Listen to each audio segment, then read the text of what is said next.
Praise the Lord. Gloire à Dieu. What a wonderful day. Quel merveilleux jour. A New Year day. Une journée de la nouvelle année. À nouveau, Happy New Year. heureuse année.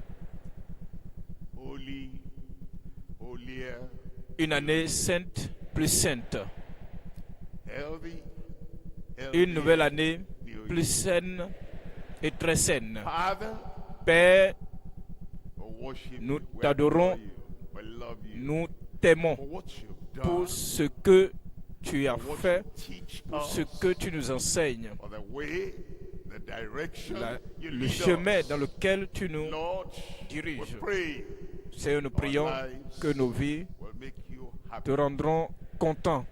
Will glorify you. Nos vies te glorifieront. Will honor you. Nos vies And vont your t'honorer. grace more Et ta and more grâce de manière abondante into every life. coulera dans toutes les vies au nom de Jésus. Be with us Sois at this avec time. nous en ce moment. Thank you, Lord. Merci Seigneur. Au nom de Jésus, nous prions. Now you must understand À présent, vous devez comprendre any amen que you say tout amen today que must vous dites wake up aujourd'hui the people doit around réveiller les gens who might autour be sleeping. de vous qui seraient en train de dormir. God bless Que Dieu everyone. bénisse tout le monde.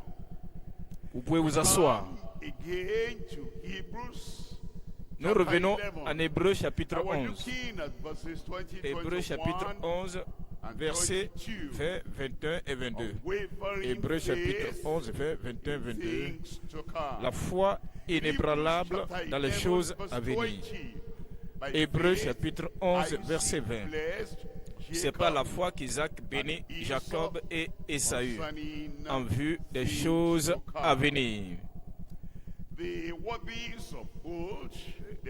Les patriarches de l'Ancien Testament, ils avaient une grande connaissance de l'histoire et ils avaient la connaissance aussi du temps présent, mais ils faisaient référence aux choses à venir. Comme nous considérons la parole de Dieu contient les choses qui sont passées dans le passé, l'histoire du monde, la création, l'histoire de l'homme choisi, Abraham, l'histoire du peuple Israël, la nation choisie, même l'histoire brève de certaines nations païennes. Également, l'histoire de notre Sauveur, sa naissance, sa vie, son œuvre, ses merveilles, ses miracles.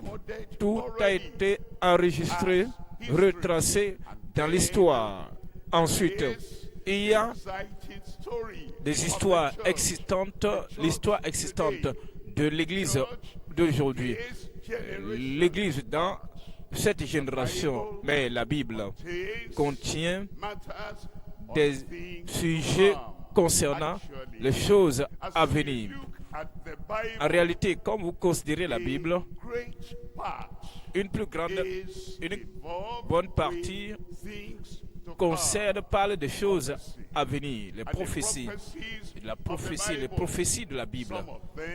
Certaines d'entre elles sont des choses qui doivent s'accomplir dans les centaines, dans les siècles, d'autres dans le millénaire, dans 1000 ans, d'autres vont s'accomplir plus loin dans une autre génération et à la fin des temps. Les choses à venir. Voyez le verset 21. Hébreux chapitre 11 et verset 21. C'est par la foi que Jacob, mourant, bénit chacun des fils de Joseph et qu'il adora appuyé sur l'extrémité de son bâton. Verset 22. Dans le verset 22, c'est par la foi que Joseph, mourant, fit mention de la sortie des fils d'Israël et qu'il donna des ordres au sujet de ses os. Voyons, il avait les yeux fixés sur l'avenir. Quand vous pensez à ces croyants, Enoch a parlé des choses à venir. En Jude, chapitre 1, versets 14 à 16. Noé, à son tour, Abraham, Isaac, Jacob, Joseph, Moïse, ils ont tous compris que le monde ne se terminait pas en leur temps. Ils ont parlé des choses à venir. C'est pourquoi nous considérons ces versets de l'Écriture à travers le message, la foi inébranlable dans les choses à venir. La foi inébranlable dans les choses à venir. Nous allons examiner 3 choses dans le message. Premier point, la foi indéniable d'Isaac dans les choses à venir. La foi indéniable d'Isaac dans les choses à venir. Deuxième point, la foi inamovible de Jacob dans les choses à venir. Troisième point, la foi inébranlable de Joseph dans les choses à venir. Premier point, la foi indéniable d'Isaac dans les choses à venir. On nous dit en Hébreu, chapitre 11, verset 20. Hébreu 11, 20. C'est par la foi qu'Isaac, avez-vous remarqué les choses soulignées? C'est pas la foi qu'Abel, c'est pas la foi qu'Enoch, c'est pas la foi que Noé, c'est pas la foi qu'Abraham, à travers la foi Sarah, pas la foi Isaac. Cette expression, ces gens, ces patriarches de l'Ancien Testament, ils avaient de grandes qualités, mais la chose qui les distingue, c'est la foi qu'ils avaient manifestée.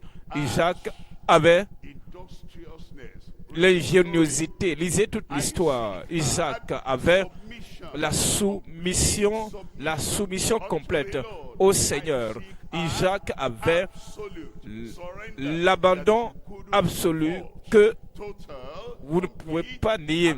Il avait l'abandon total et absolu. Isaac avait des actions qui suivaient ce qu'il croyait. Isaac était complètement engagé, consacré au Seigneur. Cependant, l'unique chose, la chose importante et indispensable était la foi. Par la foi, dans votre vie, dans votre démonstration de votre engagement chrétien, vous devez comprendre la chose la plus importante à Dieu. C'est votre foi. La foi, c'est par la foi qu'Isaac bénit Jacob et Ésaü en vue des choses à venir. En vue des choses à venir. Nous allons voir 3 éléments ici. Premier élément, la déclaration d'Isaac par la foi sur Jacob et Ésaü. Deuxième élément, la prédiction indélébile du futur des Juifs et des Édomites. La prédiction indélébile du futur des Juifs et des Édomites. Les Juifs étaient les descendants de Jacob. Les Édomites, ce sont les descendants d'Ésaü, la postérité d'Ésaü. Troisième élément, nous avons la prophétie infaillible sur le sort des justes et des méchants. La prophétie infaillible sur le sort des justes et des méchants. Premier élément, la déclaration d'Isaac par la foi sur Jacob et Ésaü. Nous connaissons tous l'histoire de comment Jacques a appelé Ésaü, voulant le bénir, voulant prononcer la bénédiction sur lui. Et ensuite, Jacob s'est infiltré et finalement, Jacob est venu, il s'est glissé, il a béni Jacob et plus tard Ésaü est venu. Ésaü a dit, je suis là mon père, vous connaissez l'histoire, bénis-moi mon père. Et Isaac dit, qui est venu prendre la bénédiction alors? Et je l'ai béni et il est en réalité béni. Parce que c'était là la parole que le Seigneur lui avait donnée à la mère. Lorsque la mère était enceinte de ces deux garçons, et bien que Isaac voulut bénir Ésaü et transférer la bénédiction d'Abraham, d'Isaac à Ésaü, afin que Dieu puisse être le Dieu d'Abraham, le Dieu d'Isaac et le Dieu d'Ésaü. Mais selon le dessein divin, Dieu a décidé qu'il sera le Dieu d'Abraham, d'Isaac et de Jacob. Lorsque lui avait donné la bénédiction à Jacob, il a dit, c'est fait, je l'ai fait chef sur toi, je lui ai donné la domination et la prééminence sur toi. Il est béni et il est complètement béni. Qu'est-ce qui est arrivé avec Ésaü? Ésaü a vendu son droit d'aînesse. Lorsque la pression, la faim était venue dans sa vie, il est revenu des champs, il était convalescent, affamé. Il a permis à la douleur temporaire, à la pression temporaire, de lui arracher la promesse, de lui arracher la bénédiction de la nouvelle du droit d'aînesse. Hébreux chapitre 12, verset 15. Hébreux chapitre 12, verset 15. Veillez à ce que nul ne se prive de la grâce de Dieu, à ce qu'aucune racine d'amertume poussant des rejetons ne produise du trouble et que plusieurs n'en soient infectés. La décision qu'Ésaü avait prise à vendre son droit d'aînesse l'a affecté lui-même, a affecté tous les gens qui sont sortis de lui, sa descendance, les Édomites, dans leur milliers, dans leurs centaines de milliers, des millions. Et la décision que vous prenez à un moment donné de votre vie, à cause de la faim, des moments de pression, au moment de la tentation, au moment des convoitises, cela va coûter quelque chose dans votre vie et cela va vous arracher quelque chose de la vie des milliers de personnes, à ce qu'aucune racine ne soit, à ce que plusieurs n'en soient infectés. Hébreux 12, verset 16.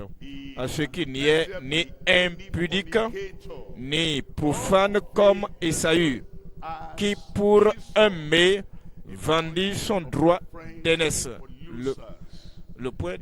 Il est devenu un point de référence comme un perdant. Il est devenu un point de référence de gens qui se sont laissés, sont scindés à la convoitise, au plaisir de la chair. Quel point de référence seras-tu ou serez-vous dans la vie? Quel repère serez-vous dans la vie et dans l'éternité? Après que vous avez vécu, vous avez avancé et finalement vous quittez ce monde. Quel héritage auriez-vous laissé et quel point de référence seriez-vous? Voyons Ésaü. Maintenant, il est devenu un point de référence comme Ésaü qui a vendu son droit d'aînesse à cause du manger. À cause d'un morceau, mais vendit son droit d'aînesse. Voyons le verset 17. Verset 17. Vous savez que plus tard, voulant obtenir la bénédiction, il fut rejeté, quoiqu'il la sollicita avec larmes, car son repenti ne peut avoir aucun effet.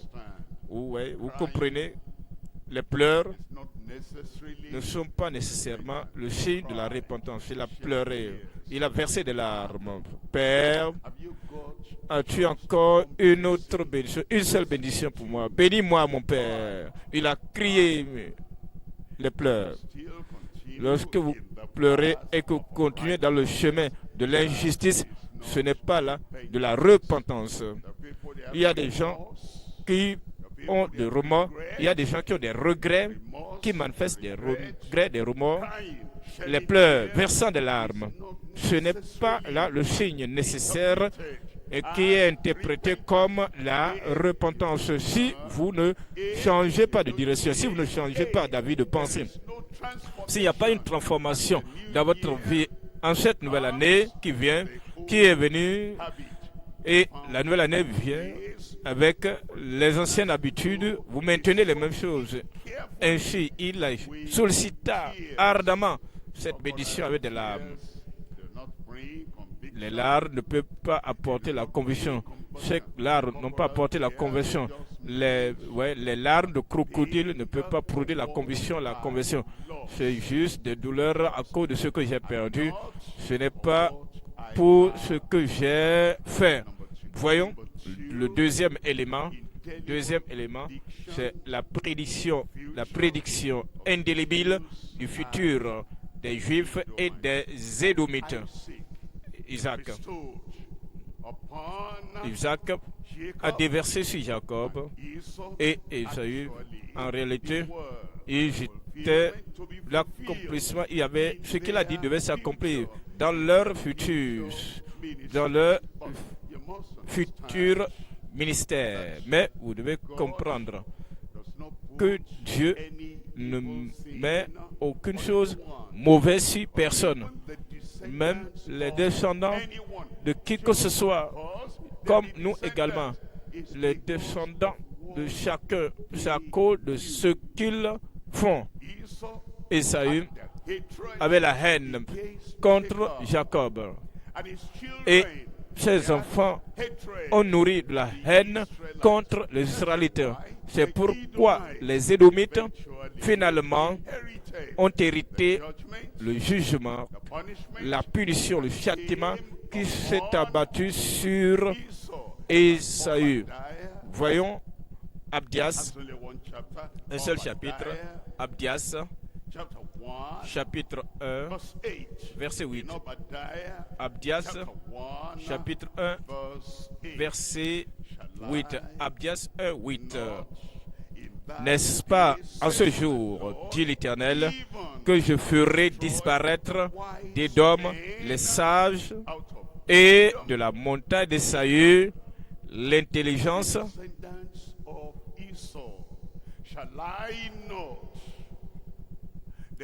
Et de la montagne d'Ésaü l'intelligence.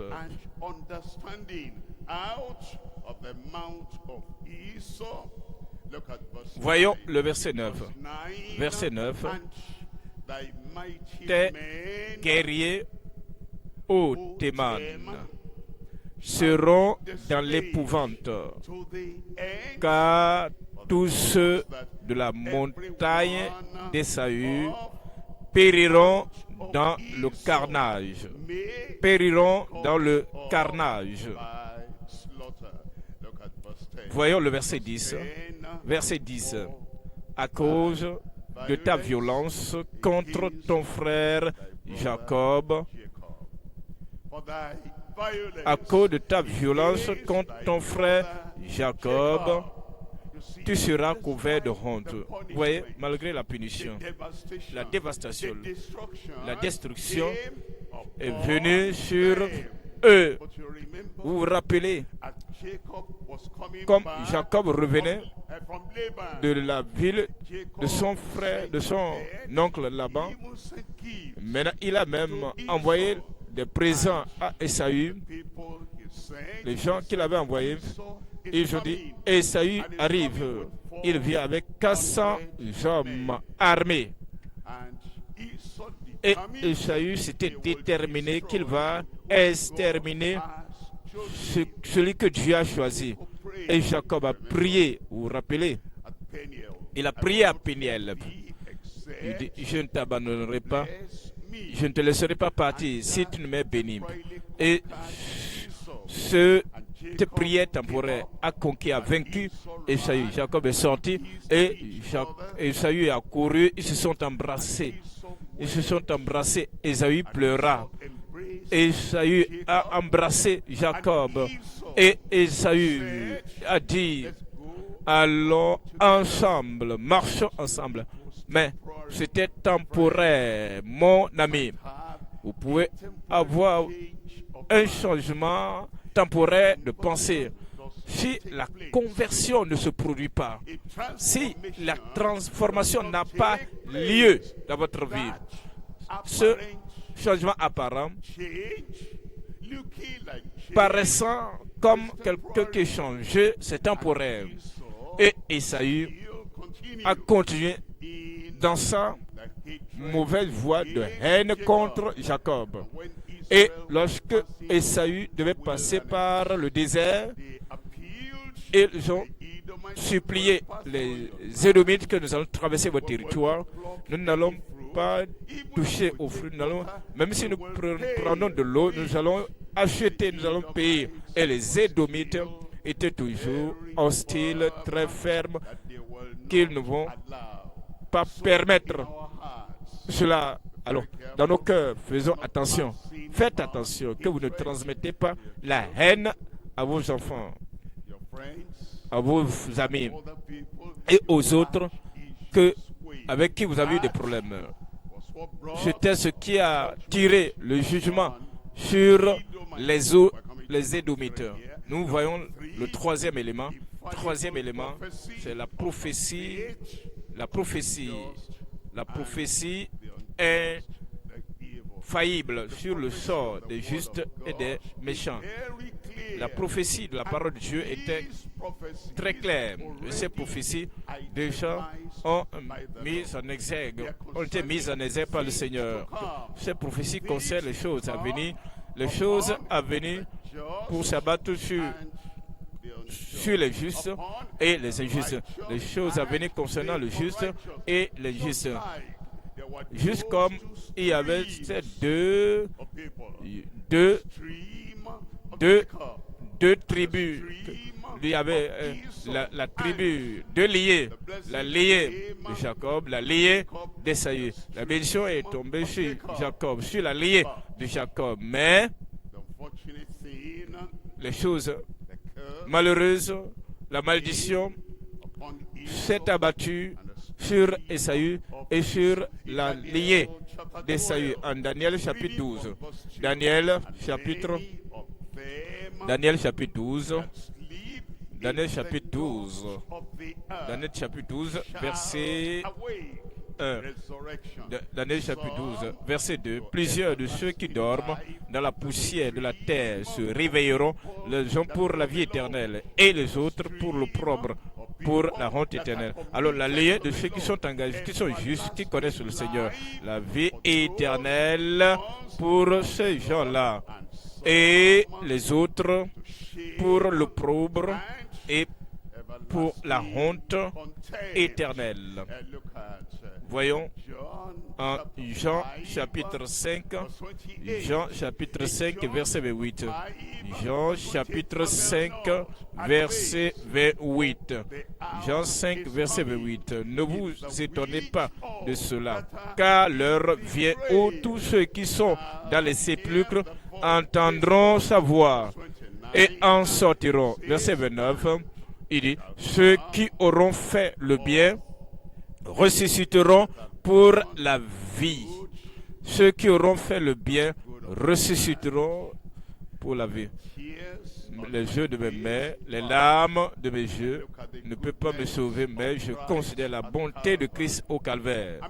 Et à cause de cela, de cette bonté au calvaire, je crois et j'ai cru que par la grâce, vous êtes sauvés par le moyen de la foi. Cela ne vient pas de vous, c'est le don de Dieu. Et nous sommes son ouvrage, créé en Jésus-Christ pour de bonnes œuvres, pour manifester, démontrer les bonnes œuvres, la bonté dans la vie, qui est le fruit de l'esprit. Ce n'est pas le fruit et l'effort de l'homme naturel. Ceux qui auront fait le bien par la grâce, par la foi, ressusciteront pour la vie. Mais ceux qui auront fait le mal, ceux qui sont restés dans leur état naturel, dans leur condition naturelle, parce que naturellement, l'homme est mauvais. Tous sont péchés. J'étais né dans le péché. Ma mère m'a conçu dans l'iniquité. Lorsque quelqu'un reste dans cet état naturel de mal, Christ est ici. Non, il ne veut pas Christ. Il est assez bon par lui-même. Le salut est disponible. Non, il dit qu'il ne veut pas le salut. Il peut se sauver lui-même. Il peut se faire sortir par les meurtrissures de ses bonnes œuvres. Non, ça c'est la personne qui reste dans son état originel de péché et de méchanceté. Et lorsque la résurrection aura lieu, ceux qui auront fait le mal ressusciteront pour le jugement. Ainsi, il y a deux chemins. Les choses, pensons au futur, ce qui arrive, et nous comprenons que si nous sommes sauvés et que nous continuons à croire au Seigneur Jésus-Christ, il y aura la vie éternelle. Mais pour ceux qui se détournent de la foi, qui quittent la foi, il y aura le jugement. En 2 Corinthiens chapitre 5, verset 10. En 2 Corinthiens chapitre 5, verset 10. Car il nous faut tous comparaître devant le tribunal de Christ, afin que chacun reçoive selon le bien ou le mal qu'il aura fait, étant dans son corps, que ce soit bien ou mal. L'autre, il y a deux natures, deux liens. Verset 11. Connaissant donc la crainte du Seigneur, nous cherchons à convaincre les hommes. Connaissant donc la crainte, la terreur du Seigneur, connaissant le jugement qui s'abat sur les hommes endurcis et rebelles. Le jugement qui s'abat sur les hommes endurcis et pécheurs. Le jugement qui s'abat sur les gens qui suivent le courant d'Ésaü.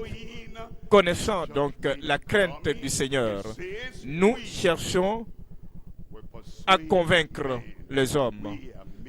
Dieu nous connaît. Et j'espère que dans vos consciences, vous nous connaissez aussi. Il nous dit en Ecclésiaste chapitre 12, verset 13. Ecclésiaste 12, 13. Ecclésiaste 12, verset 13. Maintenant, ici, il parle de Jacob. Verset 15 en français, parlant de Jacob, de Saül, parlant d'Israël, le courant, la lignée qui est née de Jacob. Nous parlons des Édomites, le courant ou la lignée qui est dérivée d'Ésaü. Maintenant, écoutons la conclusion, la fin du discours. Écoutons la fin du discours. Crains Dieu et observe ses commandements. Crains Dieu et observe ses commandements. C'est là ce que doit faire tout homme. Verset 16.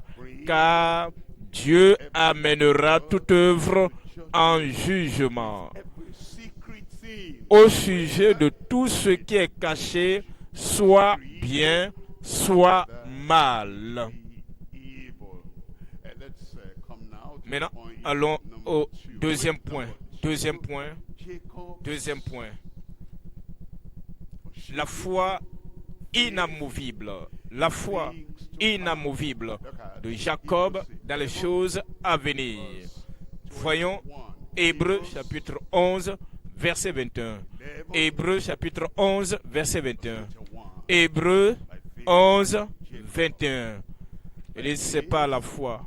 C'est pas la foi que Jacob. Il était un supplanteur. Il était un pécheur. Comment un supplanteur, comment un pécheur peut devenir un saint si favorisé? C'est par la foi. Il était un tricheur. Il a triché les autres. Mais il avait certaines manœuvres, certaines méthodes manipulatrices quand il était dans la maison de Laban. Comment cette personne louche peut-elle devenir convertie par la foi? Comment une personne qui était un fugitif, qui a fui à cause du mal qu'il a commis, comment est-il devenu le favori de Dieu et le favori du ciel et le père de la nation choisie, élu Israël, par la foi? Peu importe ce que vous avez été dans le passé, peu importe ce que vous avez fait, ce en quoi vous êtes plongé dans le passé, par la foi, c'est par la foi que Jacob mourant au point de la mort, c'est par la foi que Jacob mourant bénit chacun des fils de Joseph et qu'il adora appuyé sur l'extrémité de son bâton. Si vous avez lu l'histoire très bien, Genèse chapitre 47, en Genèse chapitre 47, 48, Genèse chapitre 49, vous allez découvrir comment Jacob, premièrement, a convoqué, a appelé Jacob. Il a dit, je n'ai jamais pensé que je reverrais ton visage. Je pensais que tu étais déjà mort, mais maintenant je te vois. Et je vois tes fils Ephraïm et Manassé. Amène-moi tes fils.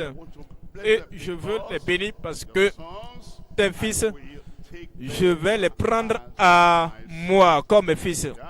Et si vous avez d'autres fils, après Ephraïm et Manassé, ce serait pour toi. Mais sache que Ephraïm et Manassé seront à moi. C'est la raison pour laquelle, quand vous considérez les tribus d'Israël, en réalité, quand vous les comptez, elles sont 12. Mais vous allez faire ressortir, vous ressortez, quand vous enlevez Lévi, c'est parce que il va rester 11. Quand vous enlevez Joseph, Joseph n'est pas une tribu. Quand vous enlevez Joseph, il va rester 10 tribus. Maintenant, vous ajoutez Ephraïm et Manassé qui sont devenus des tribus en Israël. C'est comme ça que vous avez 12 tribus. Pourquoi? Parce que Jacob a adopté Ephraïm et Manassé. Et ils étaient des tribus en Israël. Il a parlé maintenant concernant ces deux fils en Genèse 49. Il a parlé à Ruben, il a parlé sur Simeon, il a parlé de Lévi, des instruments, il a parlé qu'ils sont des histoires de cruauté, il a parlé de Judas, il a parlé d'Issachar, il a parlé de Dan, il a parlé de chacun d'eux et il leur a dit ce qui arriverait, ce qui adviendrait à chacun à la fin des jours, de temps. Jacob avait la foi inamovible de Jacob dans les choses à venir. Nous allons voir trois éléments ici, trois choses. Premièrement, la foi indiscutable de Jacob et son adoration. Deuxième point, deuxième élément, l'avenir inchangeable et le bien-être des Juifs. Comme il l'a déclaré, comme cela a été déclaré, prononcé par Jacob. Les paroles étaient fermes. Pourrez-vous penser que vos paroles sont puissantes si vous parlez comment vous parlez sans inspiration, sans spiritualité, sans direction, venant du Dieu Tout-Puissant. Vous parlez n'importe comment, vous parlez à tout hasard. Vos paroles seront comme du vent vide qui sort de vous et qui n'ont aucun impact. Mais les paroles de Jacob n'étaient pas des paroles vides, n'étaient pas des paroles du vent vide qui sortaient de sa bouche, mais c'était des choses qui ont déterminé, défini la destinée de sa postérité. Nous avons les Juifs, le futur inchangeable, les Juifs et le bien-être. Troisième élément, la finalité inaltérable de Jéhovah dans sa parole. La finalité inaltérable de Jéhovah dans sa parole. Si les paroles de Jacob étaient fermes, inchangeables, qu'en est-il du Dieu Tout-Puissant qui a le dernier mot sur toutes choses? La finalité, lui qui a l'autorité finale, la finalité inaltérable de Jéhovah dans sa parole. Voyons le premier élément, la foi indiscutable de Jacob et son adoration. Hébreux chapitre 11, verset 21. Hébreux chapitre 11, verset 21. C'est par la foi, est-ce que je dis les paroles par la foi ou bien par l'incrédulité? Est-ce que je parle par la foi ou bien à travers l'exaspération, le désespoir ou bien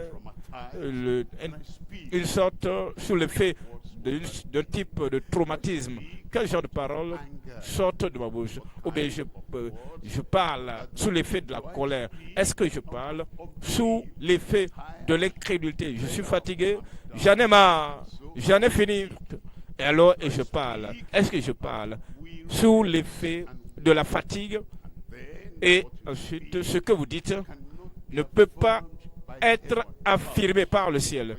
Mais lorsque vous avez la foi en Dieu, la foi en sa parole et la foi dans la déclaration du Dieu Tout-Puissant par la foi, c'est par la foi que Jacob, mourant, bénit chacun des fils de Joseph, je vous l'ai dit, et il s'agit de Manassé et de Saül, et qu'il adora appuyé sur l'extrémité de son bâton.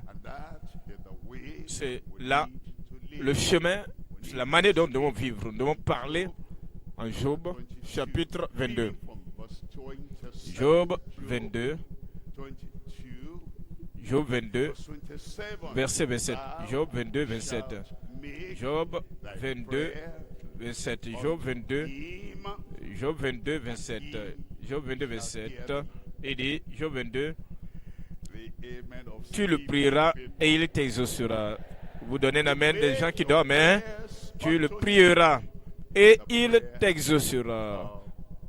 La prière de la foi. Quand vous parlez, Jacob par la foi, ce n'est pas par des frustrations. La prière, ce n'est pas par la frustration, ce n'est pas par la peur. Vous savez, comme c'est Jacob en ce temps-là, il a parlé à Ruben, mon premier-né, l'excellence, la prééminence de ma force, instable comme les eaux. Tu n'excelleras pas. Tu n'auras pas la prééminence. Il n'avait pas peur de Ruben, Simon, Lévi. Vous avez été des histoires de cruauté.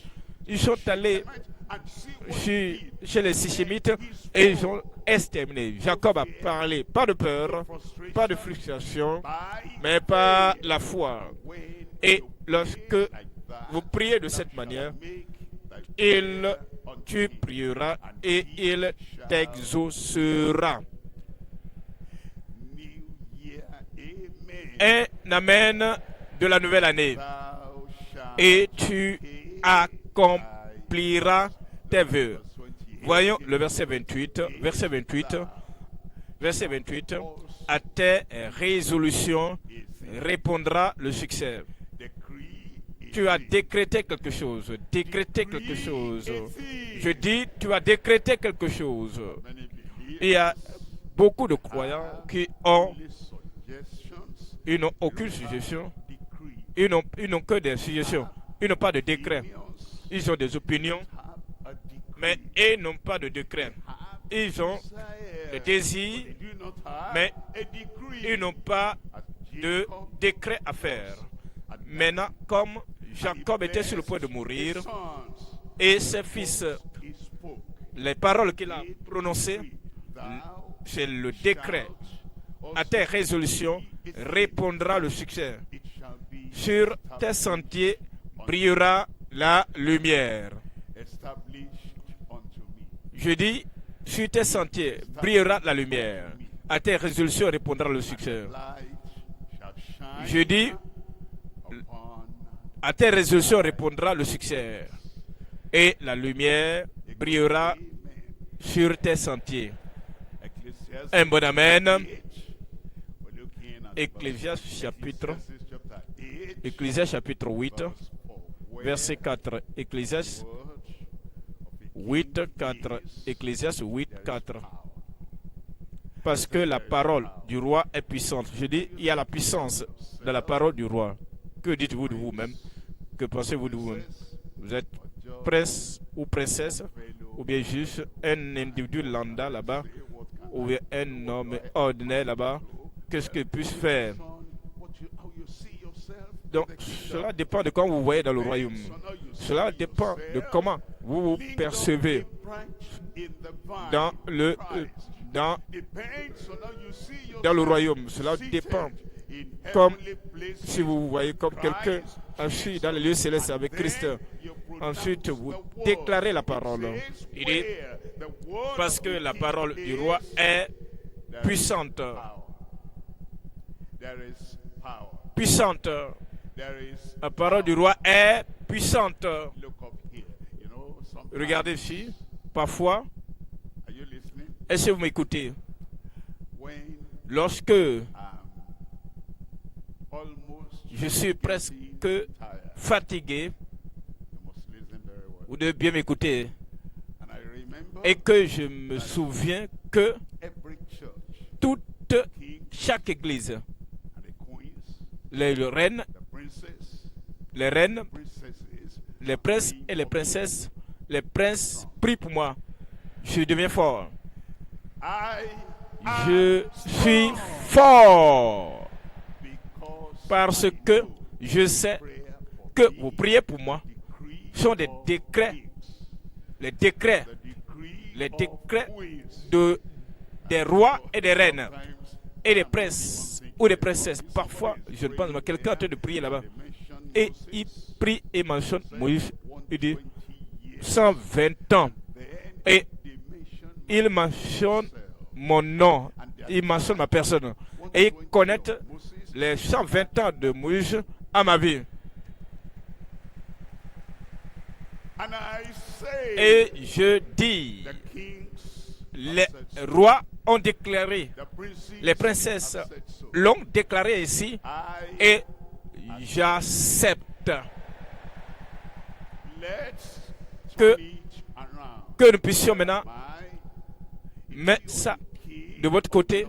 Maintenant, si vous êtes vraiment roi ou reine, moi également, je suis un roi. Maintenant, nous allons interchanger le rôle. Si je prie pour vous maintenant, il y a la puissance dans la parole du roi. Et que je dis que cette année, tu monteras plus haut. Tu avanceras plus loin. Tout désir que vous avez et vous avez pensé que dans les années passées, rien n'était fait, je décrète sur votre vie que ces choses sont accomplies au nom de Jésus. Parce que la parole du roi est puissante. Qui lui dira, que fais-tu? Et qui lui dira, que fais-tu? Voyez la chose suivante, deuxième élément, c'est l'avenir inchangeable et le bien-être des Juifs. À cause de la déclaration de Jacob sur eux, les Juifs ont eu un avenir inchangeable et le bien-être. Malachie, chapitre 3, verset 6. Je suis Dieu, je ne change point. Je suis Dieu, je ne change point. C'est pourquoi les fils de Jacob n'ont pas été détruits à cause de l'exaucement de la prière de Dieu pour Jacob sur les 12 tribus. Il n'y avait aucune nation ennemie qui pouvait les détruire, même s'ils essayaient. Je dis, il est impossible. Quand vous considérez l'actualité aujourd'hui, il y a des nations voisines qui menaient la guerre contre Israël. Mais vous ne devez pas oublier que en Romains, chapitre 11, tout l'Israël sera sauvé. Israël a un futur. Et à cause de ce futur-là, ce futur inchangeable et leur bien-être, Israël ne sera jamais défait. Nous voyons le point suivant, troisième élément, c'est la finalité inaltérable de Jéhovah dans sa parole. Dans sa parole nous concernant l'Église. Sur cette pierre, je bâtirai mon Église et les portes du séjour des morts ne prévaudront, ne peuvent pas prévaloir, ne prévaudront point contre son Église. Et ce que Dieu a dit s'accomplira. Je dis ce que Dieu a dit s'accomplira. Romains chapitre 9, verset 25. Romains 9, 25. Romains 9, 25. Romains 9, 25. Ésaïe a déclaré ici, concernant également Israël. Romains 9, 25.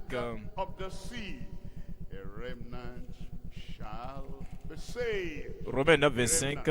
Celui qui le dit dans Osée, j'appellerai mon peuple et bien-aimé celle qui n'était pas la bien-aimée.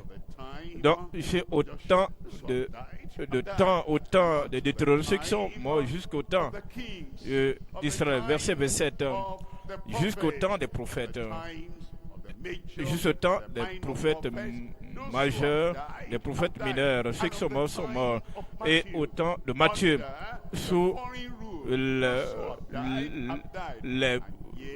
règne étranger. Mais maintenant, les restes, ceux qui sont restés, seront sauvés. Isaïe de ce côté s'écrit au sujet d'Israël. Quand le nombre des filles d'Israël serait comme le sable de la mer, un reste seulement sera sauvé. Maintenant, voyons Romains 11, verset 25. Car je ne veux pas, frères, que vous ignoriez ce mystère, afin que vous ne vous regardiez point comme sages, c'est qu'une partie d'Israël est tombée dans l'endurcissement, jusqu'à ce que la totalité des païens soit entrée. Voyez le verset 26. Dans le verset 26. Et ainsi, tout Israël, rappelez-vous des paroles de Jacob, les prophéties, rappelez-vous des paroles de l'apôtre Paul par l'inspiration de l'Esprit. Ainsi, tout Israël sera sauvé selon qu'il est écrit. Le libérateur viendra de Sion. Le libérateur viendra de Sion et il détournera de Jacob les impiétés. Amen. Amen.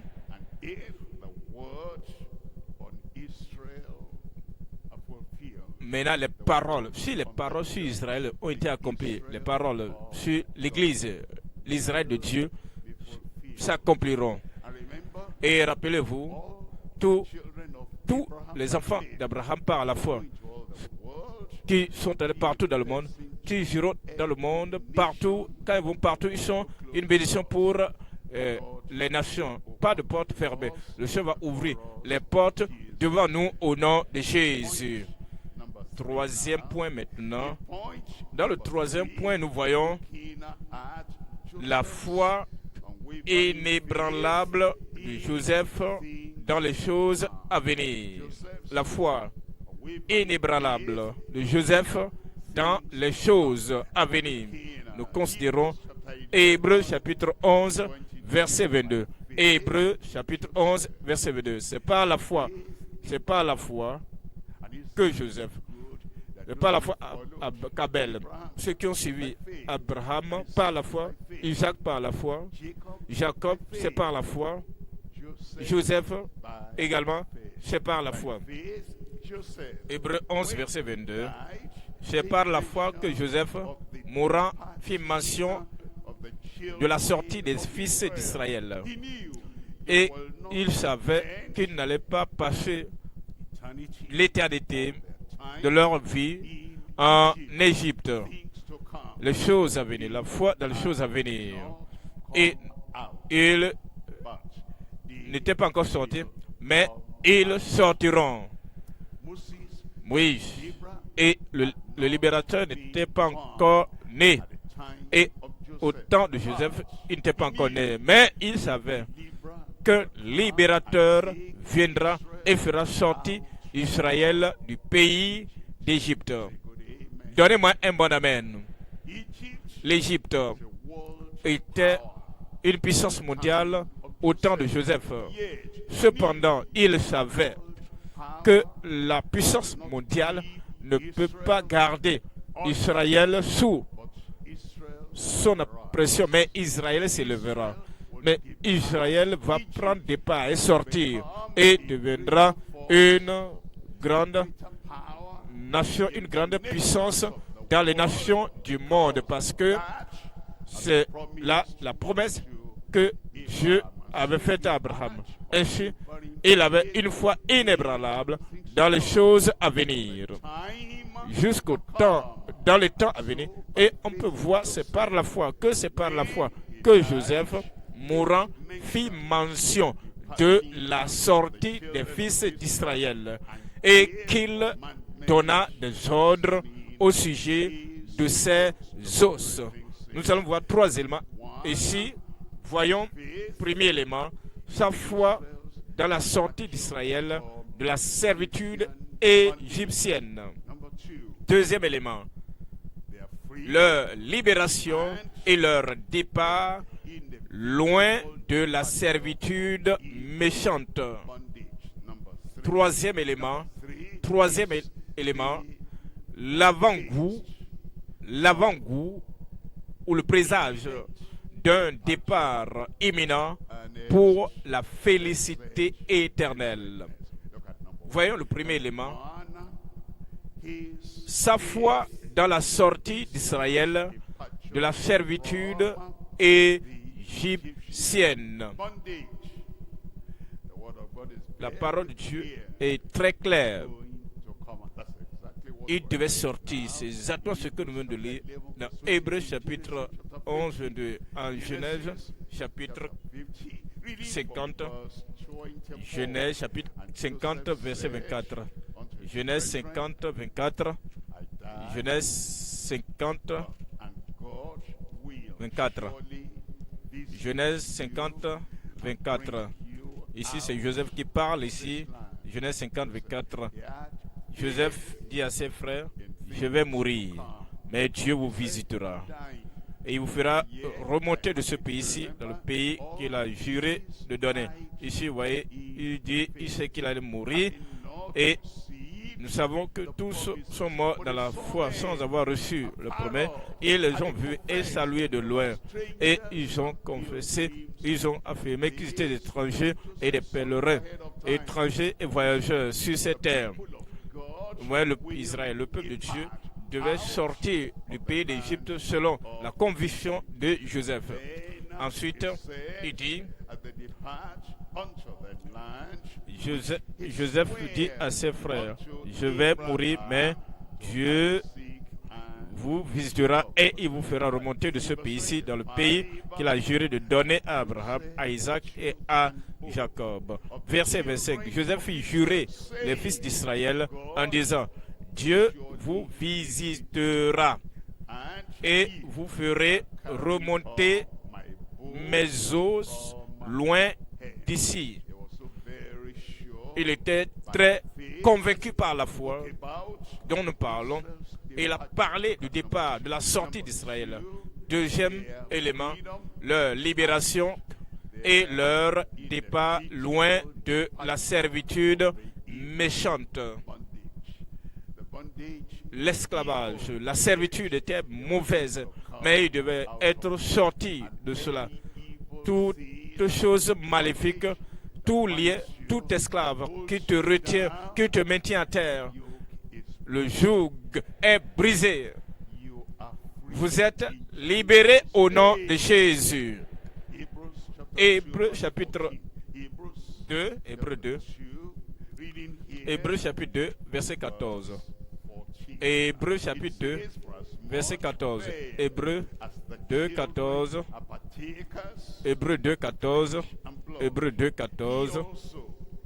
Ainsi donc, puisque les enfants participent au sang et à la chair, il a également participé lui-même, afin que, il parle de Christ, et afin que par la mort, il, Christ, anéantit celui qui a la puissance de la mort, c'est-à-dire le diable. Les Égyptiens avaient maintenu Israël en servitude, en esclavage. Et cependant, la puissance de Dieu a agi à travers Moïse, les a fait noyer dans la mer Rouge. Christ, le grand libérateur, Jésus, le libérateur le plus élevé, le rédempteur le plus élevé. Maintenant, il est venu, il a détruit la puissance du diable et vous a affranchi. Et il m'a affranchi. Il m'a affranchi. Voyez le verset 15. Verset 15. Et qu'il délivra tous ceux qui, par crainte de la mort, étaient toute leur vie retenus dans la servitude. Voyons le troisième élément ici. Troisième élément, c'est l'avant-goût d'un départ imminent pour la félicité éternelle ou la béatitude éternelle. Quand nous quitterons ce monde très bientôt. Nous vivons dans ce monde poussiéreux. Nous quittons ce monde poussiéreux bientôt. Nous quitterons ce monde sous le contrôle de l'usurpateur Satan. Satan est un usurpateur et n'a aucune autorité. Le Père, le Dieu du ciel, ne lui a pas donné la terre. Que ce soit dans le Psaume ou dans le Nouveau Testament, en Corinthiens, il dit la terre appartient à l'Éternel et tout ce qu'elle renferme. Alors, s'il y a quelqu'un qui a une emprise sur le monde, il est un usurpateur. Mais le Seigneur va briser la puissance et l'emprise du diable. L'usurpateur cessera d'opérer dans nos vies, sur nos vies. Ensuite, nous échapperons de ce lieu et nous serons un départ dans la félicité éternelle. Toi, je dis toi là-bas, tu auras une délivrance totale de l'usurpateur au nom de Jésus. 2 Timothée chapitre 4. 2 Timothée chapitre 4 verset 6. 2 Timothée 4 6. 2 Timothée 4 6. 2 Timothée 4 6. Car pour moi, je sais déjà de libation et le moment de mon départ approche. Verset 7. J'ai combattu le bon combat. J'ai combattu le bon combat. J'ai achevé la course. J'ai gardé la foi. Il y a trois choses là vous combattez le bon combat de la foi et vous allez gagner. Toute bataille, vous remporterez toute bataille. Ensuite, numéro 2, j'ai achevé la course. J'ai achevé ma course. Vous n'allez pas quitter avant de finir. Vous n'allez pas abandonner. Toutes petites choses que vous devez faire, vous n'allez pas abandonner. Vous allez tout achever. Toute église que vous devez implanter, toute mission, toute activité missionnaire que vous devez mener, vous ne quitterez pas avant de les avoir accomplis. Ceux qui abandonnent ne gagnent pas. Ceux qui gagnent n'abandonnent jamais. Je n'abandonnerai point. Maintenant, il dit, j'ai achevé la course. J'ai gardé la foi. Vous allez garder la foi. Je dis, vous garderez la foi. Voyez le verset 8. 2 Timothée 4, verset 8. Désormais, la couronne de justice m'est réservée. Le Seigneur, le juste juge, me la donnera dans ce jour-là. Dans ce jour-là. Et non seulement à moi, mais encore à tous ceux qui auront aimé son avènement. Mais encore à tous ceux qui auront aimé son avènement. Amen. L'apôtre Paul vous a dit, viens te tenir tout près de moi, côte à côte. J'aurai la couronne de justice.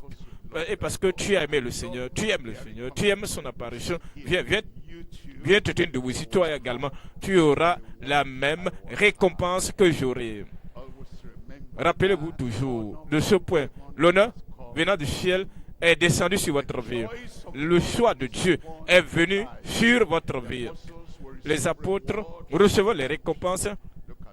Regardez-moi, l'œil dans l'œil, face à face, tu recevras la même récompense. La couronne de vie, la couronne de justice, le Seigneur t'en donnera. J'accepte cela. Je le crois. Je le reçois. Et la puissance pour continuer jusqu'à ce qu'il revienne repose maintenant sur votre vie au nom de Jésus. Tiens-toi debout dans la victoire. Tiens-toi debout dans la victoire, dans la puissance victorieuse. Tiens-toi dans la joie que tu vas bien terminer la course. Mon frère, il n'y a aucune ombre de doute. Ma soeur, pas aucune ombre de doute. Toi, tu achèveras bien ta course au nom de Jésus.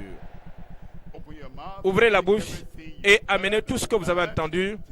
Amenez tout au Seigneur dans la prière.